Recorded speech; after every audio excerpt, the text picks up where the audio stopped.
Nueva ley de la vivienda. Muy buenas a todos, encantados de saludaros un lunes más. Mi nombre es Jara y hoy en este vídeo vamos a comentar y a explicaros la nueva ley de la vivienda, por si sois propietarios o estáis interesados en alquilar o en comprar, para que sepáis todos los detalles de esta nueva ley. Así que ya sabes, si estás interesado, no te pierdas este vídeo.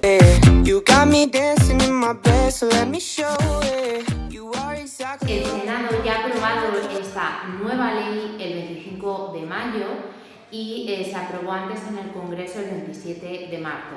Así que os la vamos a explicar paso a paso poniéndoos ejemplos para que no queden dudas y la entendáis, porque nos estáis preguntando mucho por redes sociales. Aún así, si tienes cualquier duda, nos puedes dejar un comentario en este vídeo y nosotros te ayudamos encantados y te resolvemos tus dudas. ¿Cuándo entra en vigor esta nueva ley? ¿Cuándo se puede aplicar? Bueno, pues entra en vigor al día siguiente de su publicación en el BOE. Se publicó en el BOE el 25 de mayo, pues el 26 de mayo ya entra en vigor, por lo que ahora mismo ya se puede aplicar todo lo que os vamos a contar en este vídeo. Bien, vamos a comenzar por las zonas tensionadas, que seguro que lo habréis escuchado. En el artículo 18 de esta ley se explica lo que son las zonas tensionadas para el alquiler de inmuebles y quién decidirá y según qué criterios se considera que una zona es tensionada o no. Así que ahora vamos a verlo en profundidad. Bueno, para que una zona se declare tensionada o no, tiene que cumplir dos requisitos. El primero es que la media de la hipoteca o del alquiler más los gastos y suministros básicos supere el 30% de la renta media de los hogares. Por ejemplo, si en Madrid Centro la renta media de los hogares es de 3.000 euros y yo pagando mi hipoteca o el alquiler con los gastos y los suministros básicos supero los 1.000 euros, que es el 30%, pues esto sería declarado zona tensionada.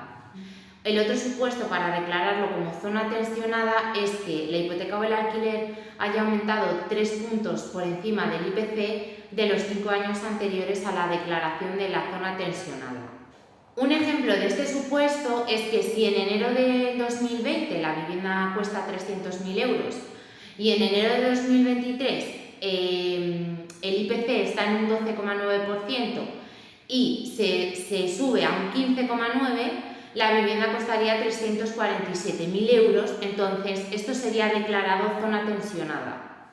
Las zonas tensionadas, ¿cómo se van a declarar? Bueno, pues se pueden declarar zonas tensionadas hasta microáreas de una ciudad como una comunidad autónoma entera. Esto va a depender de si cumplen uno de los dos requisitos que acabamos de ver. Con esta nueva ley, en el artículo 3,2K, se establece la nueva definición de grandes tenedores.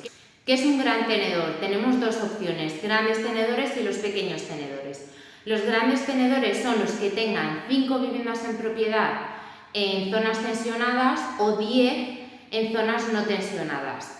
Pueden ser personas físicas o jurídicas, es decir, no solo se limita a que yo, por ejemplo, tenga 10 viviendas en una zona no tensionada, sino también se refiere a personas jurídicas, es decir, empresas que tengan en propiedad 10 viviendas en zonas no tensionadas. Pueden ser los grandes tenedores, pueden ser o 10 viviendas en zonas no tensionadas o que la suma de todas ellas supere los 1.500 metros cuadrados. Por ejemplo, si yo tengo 3 viviendas en una zona no tensionada y las 3 viviendas superan los 1.500 metros cuadrados, yo ya me consideraría un gran tenedor. Dentro de los tenedores tenemos que excluir garajes y trasteros, es decir, que si yo tengo 20 garajes en Leganés, por ejemplo, que no se considera zona tensionada, no sería un gran tenedor. Y por otro lado tenemos la definición de pequeños propietarios, que van a ser aquellos que tengan en propiedad menos de 5 viviendas. La actualización del precio del alquiler deja de estar vinculada al IPC. Esto se regula en la disposición final sexta de este BOE, que se publica de la nueva ley de la vivienda, y informa de que no se podrá subir el alquiler en función del IPC. sino en función de los siguientes criterios. En 2023 no se podrá subir el alquiler más de un 2% en comparación con 2022. Para 2024 no se puede subir el alquiler más de un 3% y para 2025 se van a establecer nuevos límites. Entonces, de esta manera, tanto si vives de alquiler, no te podrán subir el alquiler en este año más de un 2% en comparación con el 2022 y en 2024 más de un 3%. Y si tienes propiedades y tienes una casa, por ejemplo, alquilada a otra persona, pues también tienes que tener en cuenta esta información. Y ahora vamos a hablar de una de las cosas que se ha hablado muchísimo, sobre todo para los jóvenes a la hora de alquilar, es la regulación del precio del alquiler en zonas tensionadas. Nos encontramos que hay zonas concretas donde el alquiler es muy caro y no podemos mantener con los salarios que tenemos el alquiler. Entonces, se va a regular este precio del alquiler en zonas declaradas tensionadas.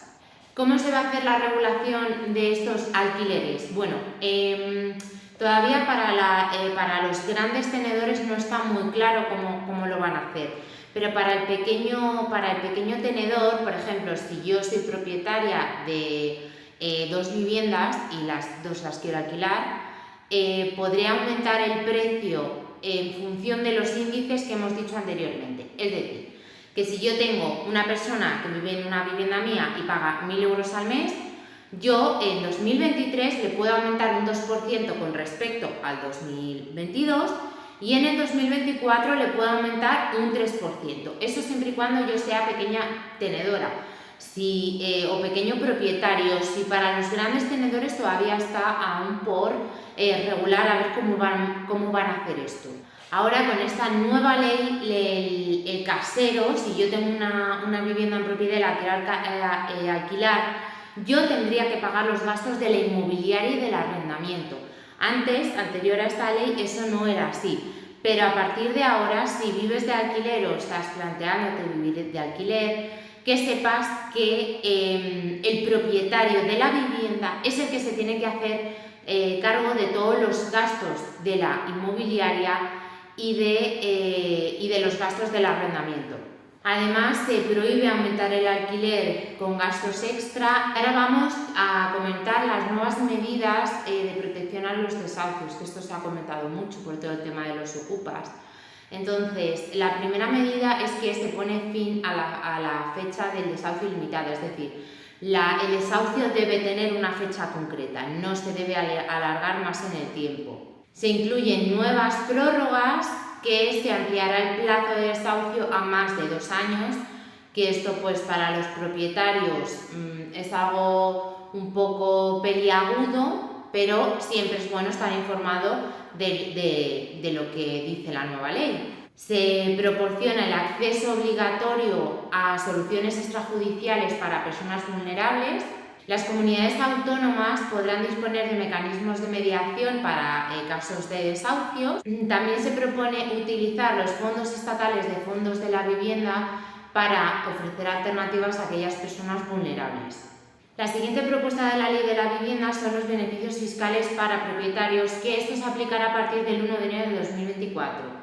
No se aplica a partir de este año, no se aplica a partir... Aunque la ley entre en vigor el 26 de mayo, que es el día siguiente a su publicación al BOE, estas bonificaciones para propietarios entrarían en vigor a partir del 1 de enero de 2024. Y está destinada a pequeños propietarios que tengan viviendas en zonas tensionadas y los bonifican en la declaración del IRPF o en la declaración de la renta.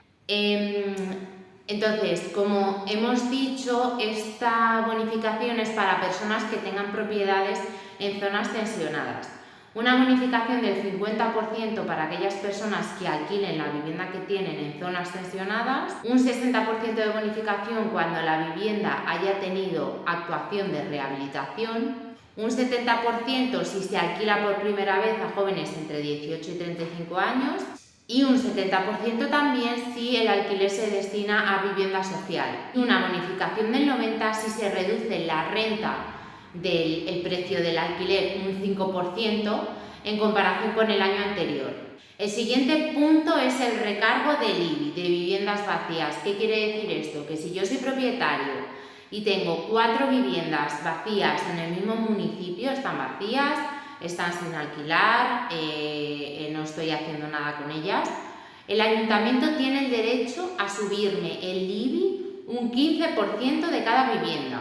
El siguiente punto es que no se puede cambiar la calificación de la vivienda pública. Este es un resumen de la nueva ley de la vivienda y lo que te he comentado al principio del vídeo. Si tienes cualquier duda, déjame un comentario porque te ayudamos encantados a resolver todas las dudas.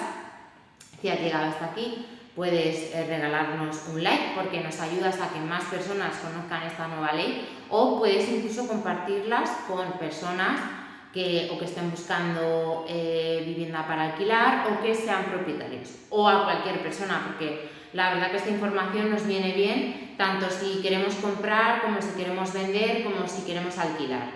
Así que tengas muy buena semana y nos vemos la semana que viene.